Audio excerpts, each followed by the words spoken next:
Welcome to Empire Training's course on Learn C#, how to make a database application with the Entity Framework. My name's Matt and I'll be your trainer for this course. So with this course we've split it up into several sections. We have setup, the models, relationships, data context, CRUD, and some extra topics. So I'll just go through each of the individual sections so you can get an idea of what we're going to cover in this course. With setup, we're setting up our basic project and referencing the Entity Framework. You'll also need to install Visual Studio if you don't already have it, and I'll show you where to get that from.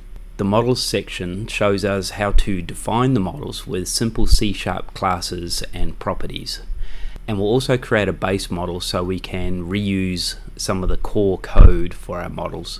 As per our specification, we also have to have active and inactive models, so we're going to implement soft deletion. And we're also going to add data annotations to our models so that Entity Framework can validate them for us automatically. We'll then run through some basic relationships between the models, one-to-one and one-to-many. And we'll also run through how to create a data context. Now this is where most of the Entity Framework code occurs. So we'll start off with a simple one and then we'll create a more advanced one where we implement the soft deletion and also very simple auditing. Once we have a data context, we can then generate the database automatically, and we can also handle changes with data migrations. We'll also seed some core data into the database so that we don't have to enter it every time we create the database. Then we'll look at what's known as CRUD, which stands for Create, Read, Update, and Delete, which are the four major functions that you will perform against the database.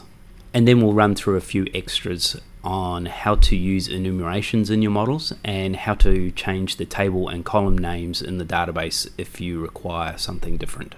So by the end of the course we should have a very simple working sales application that uses the Entity Framework, and you'll also have a data context that you can then reuse in future projects and add code to as you require.